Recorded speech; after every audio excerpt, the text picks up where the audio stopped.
Ils vont le faire.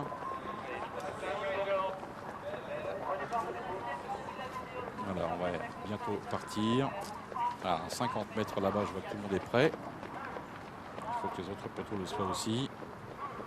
On a rendu 50 mètres et même largement, alors que les chevaux viennent à l'instant même de s'élancer pour cette longue distance de 3 mètres avec le numéro 4, Catouman Cédric, qui est bien parti et qui va s'installer aussitôt donc aux avant-postes. Catouman Cédric qui donc sprinte déjà en début de parcours, à l'image d'ailleurs du numéro 5, Rock d'Alouette, qui vient se placer dans le groupe de tête. Et c'est le concurrent qui assure donc le commandement au départ. Derrière, parti lentement, qu'elle arrive, le numéro 16 à 50 mètres. Cette situation reste quand même assez compliquée pour l'instant. Le 6 Tonneau Olivier intègre également les premiers avec Tommy Calabrouillard, le numéro 2, qui vient un petit peu plus loin, environ en 7 ou 8e position.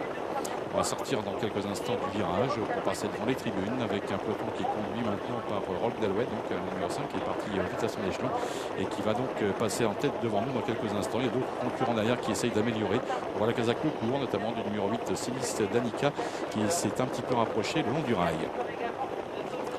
Passage devant les tribunes, pas de changement pour l'instant, avec une course qui n'est pas rondement menée, ce qui fait que peut-être quelques concurrents vont pouvoir revenir de derrière, comme Clash Delem, le numéro 10, qui fait un violent rapproché pour revenir en tête de la course, avec Tonio d'Olivier qui est là, Théane de Chichevet reste en bonne position, et le 4, Catouman Cédric, bien parti tout à l'heure, a un petit peu repris et se voit loger un petit peu le long de la corde. Progression de Pronostic de Neige, le numéro 9, qui est venu maintenant aussi se placer et qui profite du manque de train pour venir intégrer le groupe de tête qu'il parvient à faire. Des chevaux qui attendent toujours, comme le numéro 13 à l'arrière du peloton.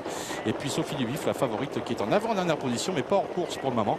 Ils vont quasiment 2 par 2 sur 5 ou 6 rideaux pour l'instant, sans changement notable en tête de course. Une course qui est toujours animée par les mêmes, en l'occurrence, avec le Pronostic de Neige qui poursuit son ascension et qui va maintenant s'installer tête et corde. Il y parvient à ce moment. Flash d'Elem est bien placé. Le numéro 5, Rock d'Alouette, reste en contact. Et le 6, Tonio d'Olivier, est également sur la ligne des premiers, le long de la corde. Il n'y a guère de changement dans cette course pour l'instant, avec des chevaux qui continuent de patienter. On aperçoit toutefois un cheval qui vient vite maintenant, profitant du manque de train. C'est Prince Charmant, numéro 15, peut-être à relais dans quelques instants pour ses différents concurrents.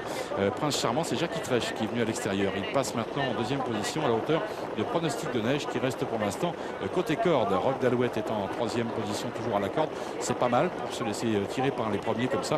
Et on va repasser dans quelques instants aux tribunes. Progression aussi de numéro 12 qui essaye de regagner du terrain, mais en épaisseur à ce moment.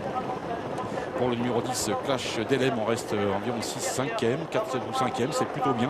On se laisse toujours amener par les premiers. Les premiers qui sont maintenant Prince Charmant, mais qui est une vraie course pour un Charmant, c'est difficile, car il doit puiser dans ses ressources pour prendre tête et corde, ce qu'il parvient à faire, car Marion Goetz l'a laissé passer. On aperçoit Kia, qui est très sollicité, très entrepris par Jean-Pierre Lecourt, qui reste en 2-3e position pour l'instant.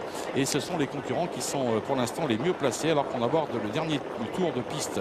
Clash Delem est toujours là, avec un peu plus loin un cheval qui semble avoir quelques ressources, c'est Théane de Chichevet, avec Igor Blanchon qui patiente gentiment pour l'instant et donne l'impression d'avoir des ressources intactes pour pouvoir attaquer en face. La favorite Sophie Duvif nous inquiète un peu, elle est quand même assez loin, elle va avoir du chemin à faire.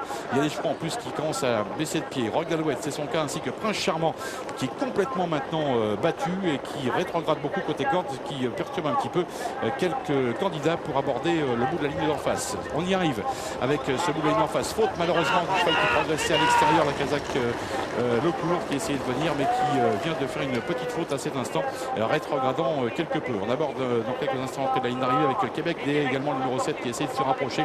Voilà pour les concurrents qui sont les mieux placés pour l'entrée de la ligne d'arrivée maintenant, avec Clash Delem qui va essayer également de lutter pour les premières places maintenant, alors qu'il reste environ 200 mètres de course à couvrir, même un petit peu moins maintenant. La bataille pour les premières places est extrêmement serrée, avec le numéro 1 à la corde qui n'est pas très heureux au moment du démarrage. Le numéro 1, c'est Théane du Chichevet, et en pleine piste plusieurs concurrents qui ont progressé maintenant, qui prennent l'avantage. Ainsi le numéro 7 va l'emporter brillamment.